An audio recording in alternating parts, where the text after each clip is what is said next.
नमस्कार, मैं doctor Poonam Jaiswal. Mycology में आज का टॉपिक है एल्ब्यूगो।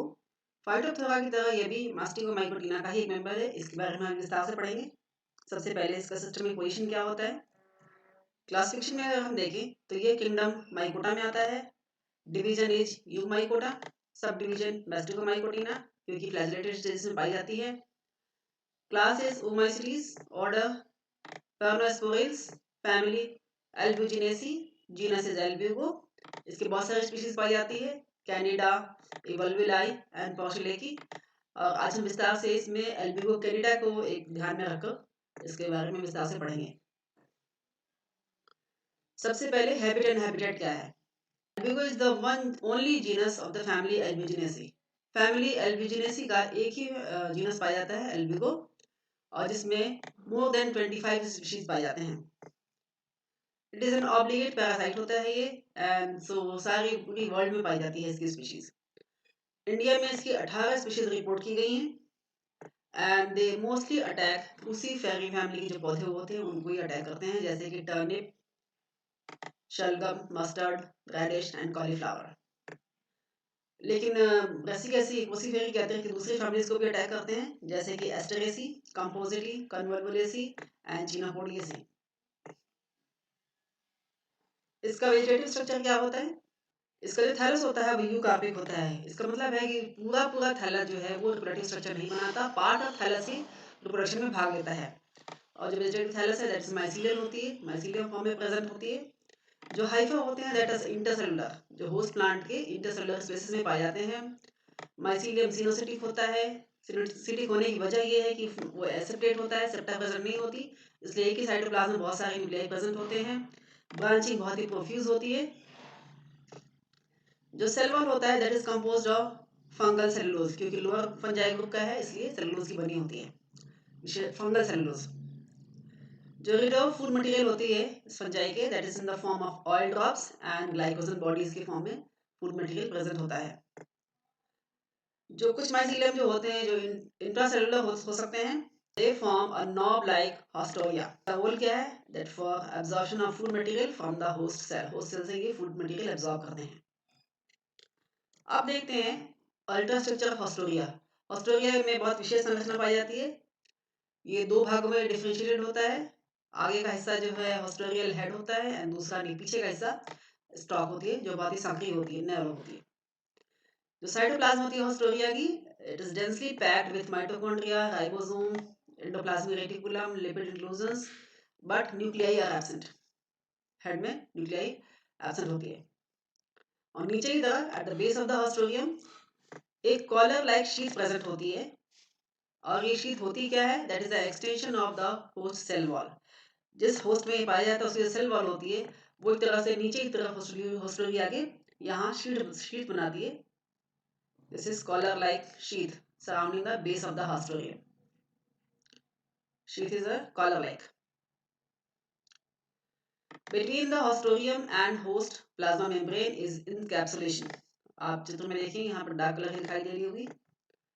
ये जो है this is plasma membrane of the host and this is hostorial plasma membrane. उसके बीच में this is dark colored encapsulation पाई जाती है, जो डार्क कलर की दिखाई देती है। और इस encapsulation से ही जो होस्ट की प्लाज्मा मेम्ब्रेन और जो हॉस्टोरिया का मेम्ब्रेन है वो डिफरेंशिएट होता है, अलग होता है।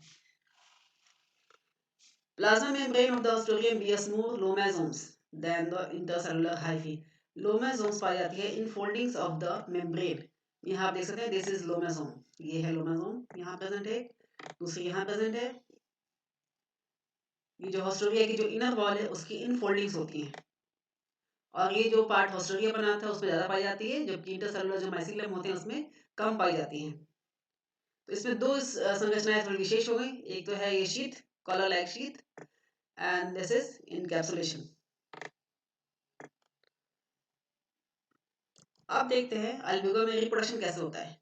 ये सेक्सुअल रिप्रोडक्शन विशेष होता है, मुख्य रूप से होता है, और ये होता है आइदर बाय कोलिडिया, जो कि कोलिडियोफोर की तरह लगते हैं, या फिर कोलिडियो स्पोरेंजिया, जिसको सिंपल स्पोरेंजिया भी कह सकते हैं, या फिर जू स्पोरेंजिया भी कह सकते हैं। और ये बनती है स्पोरेंजियोफोर्स के ऊपर। स्पोरेंजियोफोर या conidiophore is the base stalk like structure जिसके ऊपर कोनिडिया या स्पोरेंजिया लगती है। यहाँ आप चित्र देख सकते हैं, this is conidia force, this is clap shaped, नीचे की तरफ कोनिडिया फोर्स एंड ऊपर की तरफ rounded conidia. Under suitable conditions the mycelium grow and branch rapidly, बहुत तेजी से ब्रांच होती है और हाइफा के टिप पर short thick walled unbranch club shaped sporangiophore या फिर कोनिडियोफोर्स बनता है। और ये जो कोनिडियोफोर है स्पोरेंजियोफोर है, these are right angle to the host epidermis, जो होस्ट का एपिडर्मिस है उसके राइट एंगल पे होता है और ये बाहर की तरफ निकल जाते हैं। जो एपिडर्मिस है होस्ट का रप्चर हो जाती है, बर्स्ट हो जाती है और यहाँ से ये बाहर की तरफ एक्सपोज होते दिखाई देते हैं। जो कोनिडियोफोर्स हैं that form solid palisade like layer beneath the epidermis, क्योंकि बंच में होते हैं, गुच्छे में होते हैं, इसलिए एक तरह से पेलिसेड लेयर बनाते हैं एपिडर्मिस के ठीक नीचे की तरफ। और यहाँ पर लिखा गया है स्पोरेंजियोफोर्स एंड कोनिडियोफोर्स, इसलिए अगर स्पोरेंजियम बन रही है तो उसको स्पोरेंजियोफोर कहेंगे, अगर कोनिडिया बनती है तो उसको कोनिडियोफोर कहेंगे। दोनों में क्या डिफरेंशिएशन है आपको फाइटोप्थोरा के टॉपिक में बता दिया था। अगर वो आगे जाके जूस्पोर्स बनाती है तो उसको जूस्पोरेंजिया स्पोरेंजियम या फिर स्पोरेंजियम कहते हैं। अगर वो सीधा जर्मिनेट होती है तो उसको कोनिडियम कहते हैं। जो कोनिडियोफोर्स होते हैं that contains dense cytoplasm, cytoplasm उसका बहुत डेंस होता है, बहुत सारे न्यूक्लियाई प्रेजेंट होते हैं और उसका एपिकल पोर्शन जो है स्पोरेंजियोफोर या कोनिडियोफोर का दैट गेट्स स्वॉलन, वो फूल जाता है। और आगे कोनिडिया कैसे बनती है?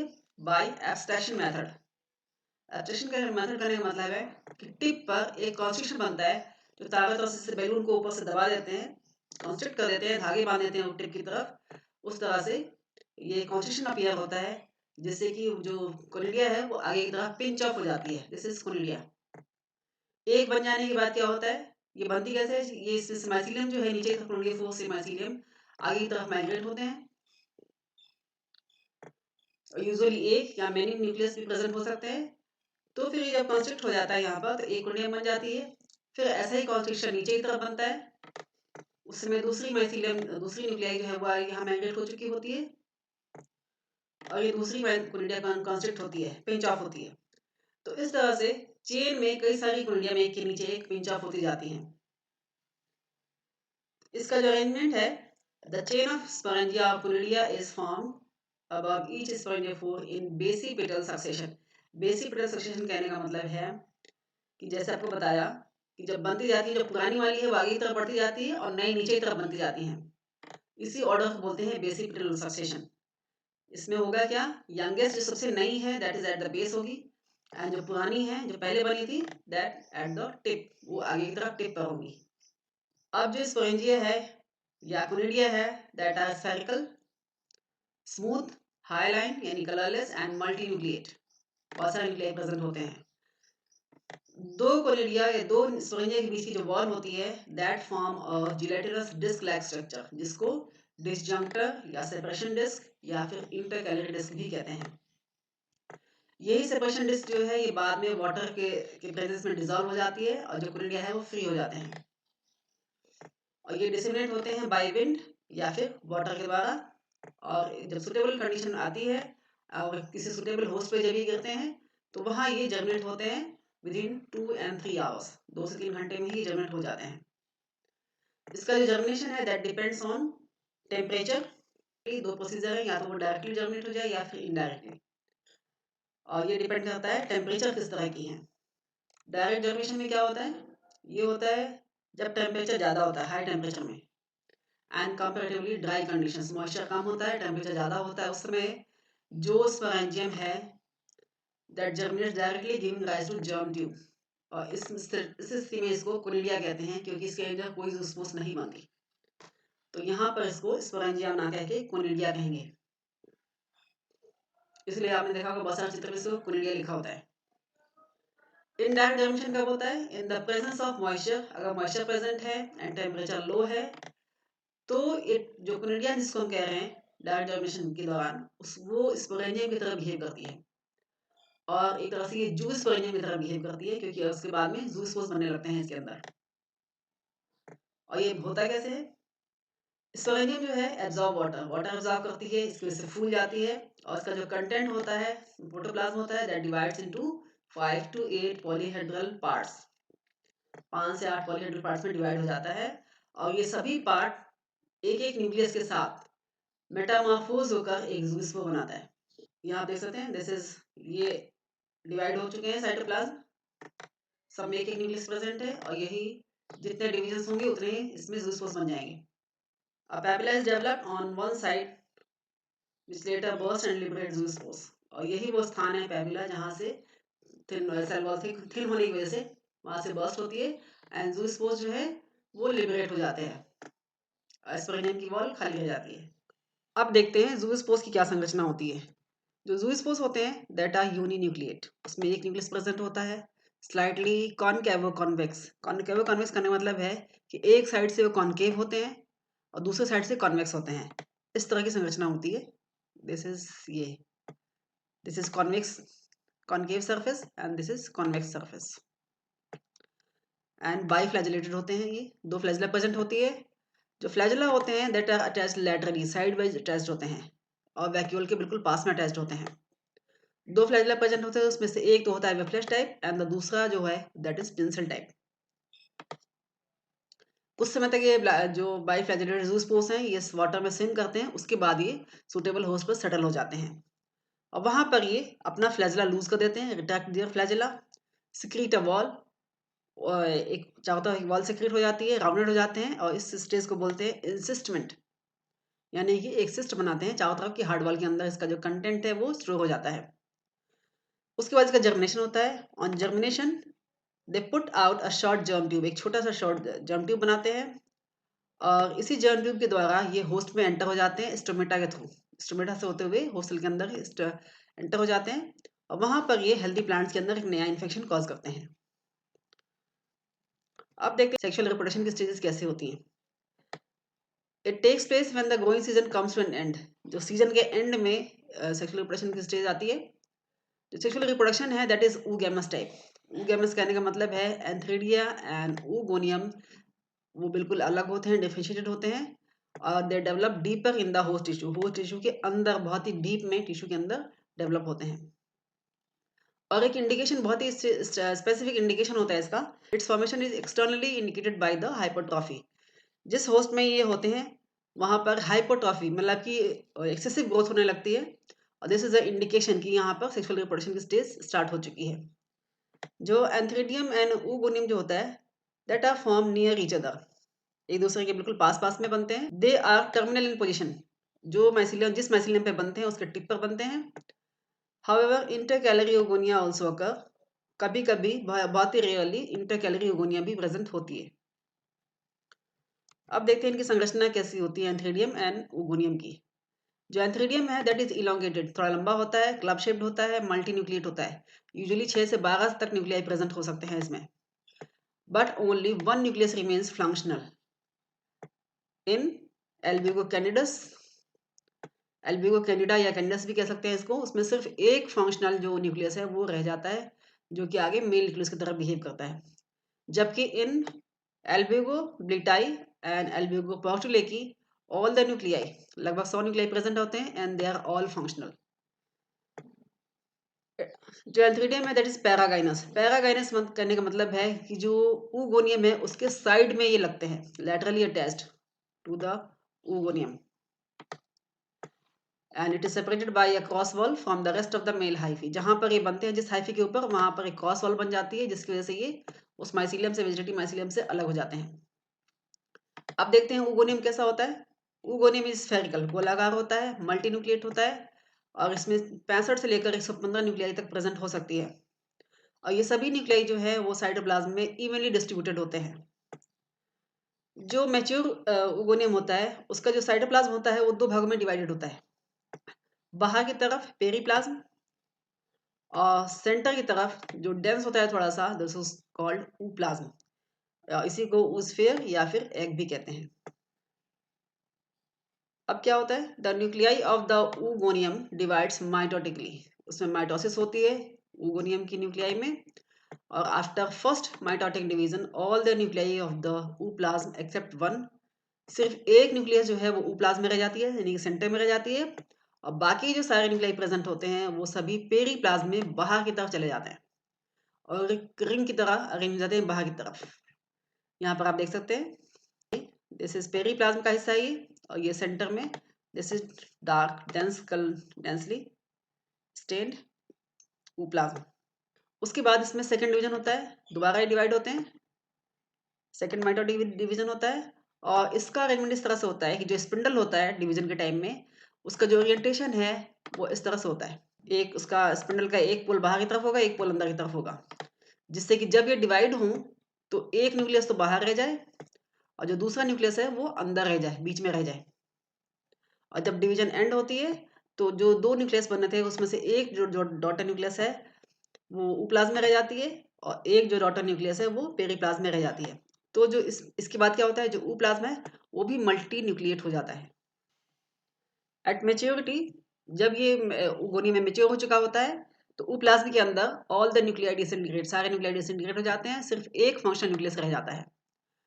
और इसमें वेरिएशन नहीं पाए जाते हैं, इसलिए on the basis of function nuclei in the ooplasm में कितने न्यूक्लियस प्रेजेंट है उसके आधार पर एल्ब्यूगो को दो ग्रुप्स में डिवाइड किया गया है। पहला है ग्रुप ए जिसमें कि उप्लाज्म के अंदर सिर्फ एक फंक्शन न्यूक्लियस प्रेजेंट है, और ऐसा होता है एल्ब्यूगो कैंडिडस एंड एल्ब्यूगो इवल्वुलाई में। जबकि ग्रुप सेकंड, इसमें क्या होता है, फंक्शनल जो एग है उप्लाज्म में उसमें बहुत सारे न्यूक्लियस प्रेजेंट होते हैं, और ऐसा होता है एल्ब्यूगो पोर्चुलेकी में। अब देखते हैं फर्टिलाइजेशन कैसे होता है। जस्ट बिफोर द फर्टिलाइजेशन, जैसे ही फर्टिलाइजेशन स्टार्ट होती है उसके ठीक पहले एक कंसेंट्रम डेवलप हो जाता है। और ये कंसेंट्रम है क्या, very deeply staining mass of cytoplasm है। साइटोप्लाज्म वो हिस्सा है जो बहुत ही डीपली स्टेनिंग होता है, बहुत डार्क कलर दिखाई देता है, एंड वहां पर ही फीमेल न्यूक्लियस इसके पास में ही प्रेजेंट होती है, और इस हिस्से को बोलते हैं कंसेंट्रम।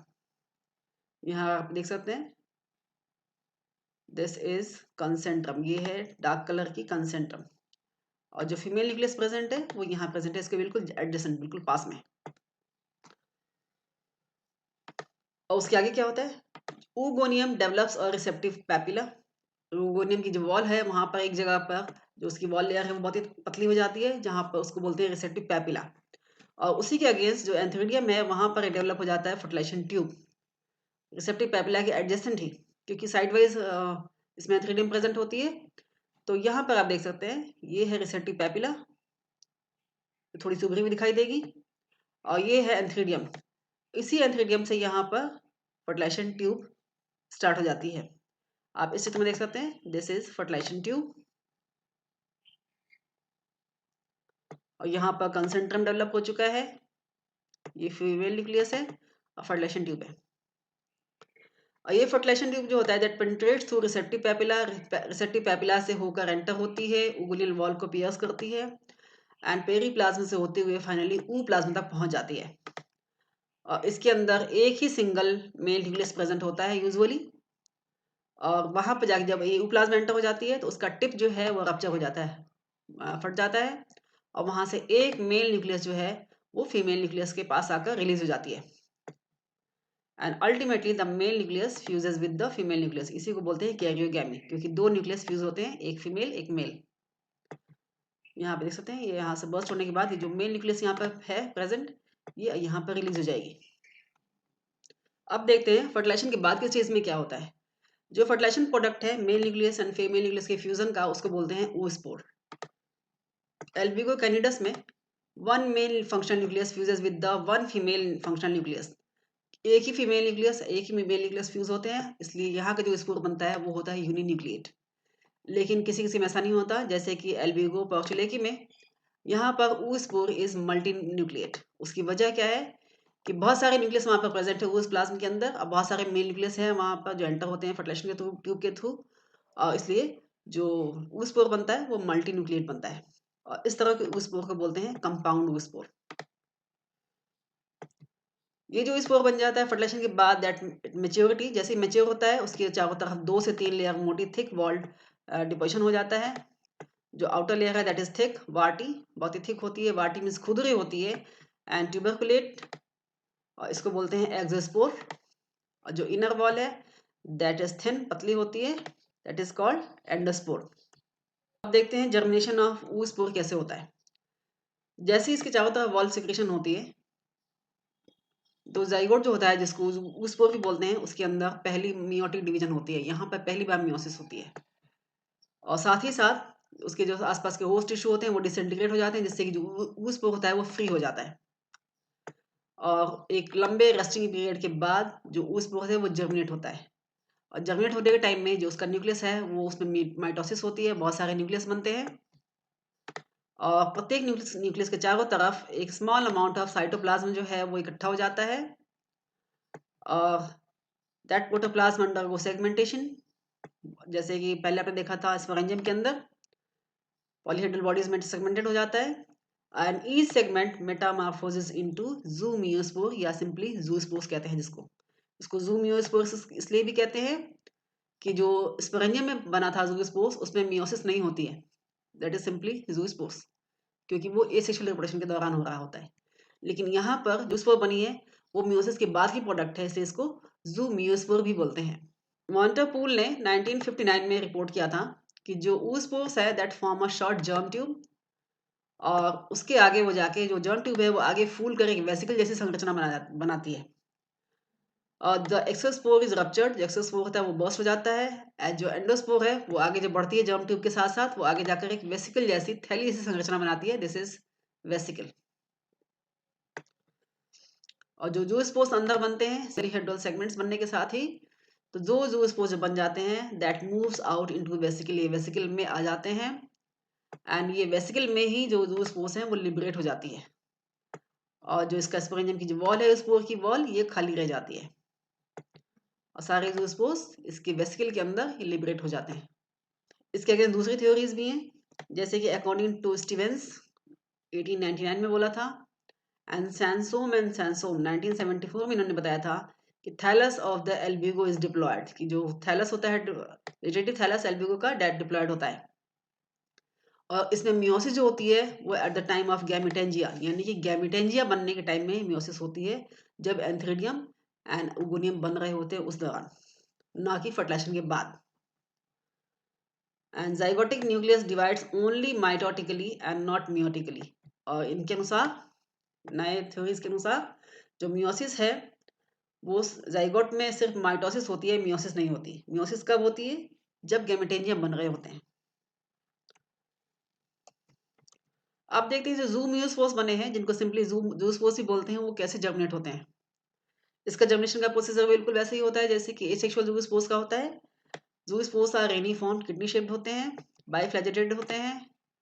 दो फ्लैजेला होती है जो लैटरली अटैच्ड होती है, उसमें से एक फ्लेविप्लस टाइप होती है एंड दूसरी टेंसिल टाइप होती है।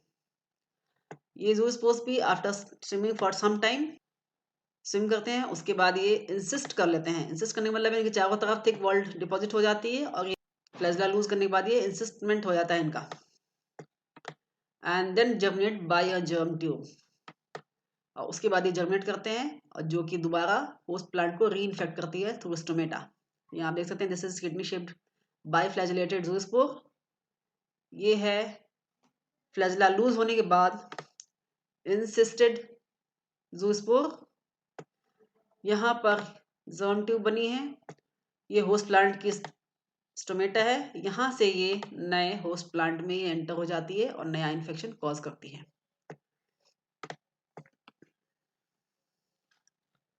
This is stages of sexual reproduction is a, this is development of oogonium, and this is antheridium, ये है ओगोनियम। दिस इज बी, यहाँ सेप्टा बनने से ये अलग हो जाती है, एंड दिस इज सी। यहाँ पर आप देख सकते हैं ooplasm and periplasm differentiated है। दिस डी, यहाँ पर देख सकते हैं सेकंड मेटाबॉलिक डिवीजन के बाद जो ऊ प्लाज्मा ये भी मल्टीन्यूक्लिएट हो जाता है। दिस इज पेपिला, यहाँ से बनने लगेगी फर्टिलाइजेशन ट्यूब। दिस इज कंसेंट्रम, यहाँ पर फीमेल न्यूक्लियस प्रेजेंट है। में क्या देख सकते हैं आप, जो मेल न्यूक्लियस प्रेजेंट है फर्टिलाइजेशन ट्यूब के अंदर, ये रिलीज हो जाती है कंसेंट्रम के अंदर जहाँ पर फीमेल न्यूक्लियस प्रेजेंट है। दिस इज जे, फर्टिलाइजेशन होने के बाद इसके चारों तरफ थिक वॉल डिपोजिशन हो जाता है। This is ऊस्पोर, and this is जहाँ पर आपने देखा था कि जो डिसइंटीग्रेट हो जाती है होस्ट टिश्यू एंड ऊस्पोर रिलीज हो जाती है। उसके बाद दिस इज क्रैक्ड ऊस्पोर की वॉल फट जाती है, और जो अंदर के एंडोस्पोर की वॉल है ये जर्म ट्यूब बनाती है, जो आगे की तरफ स्वेल होकर वेसिकल बनाता है। जो इसका साइटोप्लाज्म था वो सेगमेंटेड होकर बहुत सारे ज़ूस्पोर्स बनाता है, जिसको ज़ूमियोस्पोर्स भी बोलते हैं। दीज आर रिलीज ज़ूमियोस्पोर्स रिलीज हो जाते हैं, फिर ये इंसिस्ट बनाते हैं, उसके बाद इसमें जर्म ट्यूब बनती है जो कि नए होस्ट प्लांट को इन्फेक्ट करती है। This is complete life cycle of Albugo. ऊपर की तरफ एसेक्सुअल साइकिल है। This is palisade layer of conidia या sporangium. This is basic petal order of conidia and this is conidiophore and this is sporangia. अगर इसकी germination direct हो गई तो इसको यहाँ पर कोनिडिया कहते हैं, या फिर ये इसका जो साइटोप्लाज्म है सेगमेंटेड हो जाता है और मेटामॉर्फोज होकर बहुत सारे ज़ूस्पोर्स बनाता है जो बाइफ्लैजेलेटेड होते हैं। ये बाइफ्लैजेलेटेड ज़ूस्पोर्स जो है, एसेक्सुअल ज़ूस्पोर्स जो है, ये इंसिस्ट कर जाते हैं, इंसिस्टेड ज़ूस्पोर्स, फिर ये जर्मिनेट होकर नए प्लांट को इन्फेक्ट करते हैं। उसके बाद जब हाइपोट्रॉफिक स्टेजेस आती हैं लेट इन द सीजन, तब यहाँ पर आप देख सकते हैं दिस इज सेक्सुअल रिप्रोडक्शन के स्टेजेस हैं। This is oogonia, this is antheridia, this is ooप्लाज्म एंड पेरीप्लाज्म में डिफरेंशिएशन है। दिस इज ए कंसेंट्रम, यहाँ पर फर्टिलाइजेशन ट्यूब, 2 न्यूक्लियस फ्यूज होगी। फ्यूजन के साथ ही कैरियोगेमी के साथ ही यहाँ पर डिप्लोफेज स्टार्ट हो जाती है। दिस इज जाइगोट, जाइगोट में मियोसिस होती है। ये दिस डिप्लॉयड फेज है, ये diplophase at the time of formation of zoomeiospores. और ये ज़ूमियोस्पोर्स जो है वो वेसिकल में लिबरेट होता है एंड बाइफ्लैजेलेटेड होता है। ये भी इसका भी जर्मिनेशन उसी तरह से होता है, पहले इंसिस्ट करेगा, उसके बाद से ये जर्म ट्यूब के द्वारा नया इन्फेक्शन कॉज करेगा होस्ट प्लांट के ऊपर। तो ज़्यादातर जो फेज है एल्ब्यूगो का वो हैप्लॉयड फेज में रहता है। सिर्फ जाइगोट जो है वही एक है स्टेज जो कि डिप्लॉयड होता है। तो में एक विशेषता पाई जाती है, दिस इज बायोलॉजिकल और फिजियोलॉजिकल स्पेशलाइजेशन। वो क्या होता है? बहुत ही स्पेसिफिक होस्ट होता है इसका, ब्रेसिकेसी फैमिली में ही अटैक करती है, सिर्फ सरसों के पौधे पे ही आती है। इसका मतलब क्या हुआ? सबके अपने अपने स्पेसिफिक होस्ट है एंड इसीलिए इनको अलग अलग नाम दिए जाते हैं। बायोलॉजिकल फॉर्म या फिजियोलॉजिकल फॉर्म्स के रूप में इसको डिवाइड किया गया है स्पीशीज लेवल के बाद भी। यहाँ पर स्पेसिफिसिटी, होस्ट स्पेसिफिसिटी इतनी ज़्यादा है कि एल्ब्यूगो कैनिडा सिर्फ ब्रेसिकाई को ही इन्फेक्ट करती है, रेडिश या दूसरे कोई टर्निप को नहीं करती। तो यहाँ पर स्पीशीज लेवल के बाद भी इसमें स्पेशलाइजेशन पाई जाती है और इसी फिनोमिनन को बायोलॉजिकल स्पेशलाइजेशन या फिर फिजियोलॉजिकल स्पेशलाइजेशन कहते हैं। Some common species of Albugo और उसके होस्ट क्या है, जैसे कि एल्ब्यूगो कैनिडा। एल्ब्यूगो का एक नाम सिस्टोपस भी है, इसलिए सी कैनिडस भी कहते हैं इसको। Brassica, turnip, cabbage, Raphanus, Capsella, Ipomoea, bliti, tragopogonis, occidentalis and portulacae, सबके अलग अलग होस्ट दे रखे हैं। अब देखते हैं सिम्टम्स ऑफ द एल्ब्यूगो। जिस होस्ट पे ये अपना लाइफ साइकिल बिताती है उसमें ये कौन सी डिजीज कॉज करती है, उसके सिम्टम क्या है? वाइट रस्ट डिजीज कॉज करती है और इसका सिम्टम क्या है? Shiny white smooth irregular patches, ज़्यादातर वाइट कलर के होते हैं पत्तियों पर, स्टेम पर, और दूसरे एरियल पार्ट्स होते हैं फ्लावर के, उनके ऊपर भी आती है। ज़्यादातर ये पत्तियों के नीचे की साइड में आती है। दूसरा जो सिम्टम है दैट इज सेल की साइज और ऑर्गन की साइज होती है वो भी हाइपरट्रॉफी हो जाती है, अति वृद्धि हो जाती है इसमें and it results in the formation of large galls. Gall से बनाती हैं on various parts of the host. यहाँ आप देख सकते हैं दिस इज ब्लिस्टर्स, ये वाइट पस्ट्यूल्स जिसको ब्लिस्टर्स भी कहते हैं, वाइट कलर के पैचेस होंगे इसके ऊपर।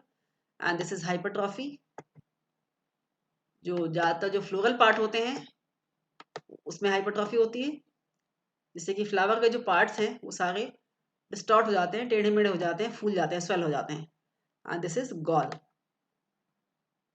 जब इन्फेक्शन बहुत ज़्यादा सीवियर होता है तो जो लेटरल बर्ड्स होते हैं उसमें भी बहुत ज़्यादा प्रोलिफरेशन हो जाता है, बहुत तेज़ी से बढ़ते हैं, फ्लावर्स जो होते हैं वो डिस्कलर्ड हो जाते हैं एंड जो फ्लोरल पार्ट्स होते हैं उसका मेल फॉर्मेशन यानी कि टेढ़े मेढ़ा हो जाते हैं, तो गाइनीशियम है वो स्टेराइल हो जाता है। तो कंट्रोल मेजर्स क्या है? रेजिस्टेंट वेराइटीज़ को उगाना, इरेडिकेशन ऑफ इन्फेक्टेड प्लांट्स और उसको कंप्लीटली डिस्ट्रक्ट कर दिया जाए, नष्ट कर दिया जाए। फिर rotation of crucifer plants with non crucifer plants, क्योंकि इससे क्या होगा कि जो होस्ट है वो उसको तुरंत अवेलेबल नहीं होगा और वो सर्वाइव नहीं कर सकता। स्प्रेइंग ऑफ फंजीसाइड्स जैसे कि लाइम, सल्फर एक्सेट्रा जो फंजीसाइड्स होते हैं उनको स्प्रे करना, इनके द्वारा एल्ब्यूगो को कंट्रोल किया जा सकता है। धन्यवाद। आशा करती हूँ टॉपिक आपको समझ में आ गया होगा। आगे हम सैक्रोमाइसिस के बारे में पढ़ेंगे। धन्यवाद।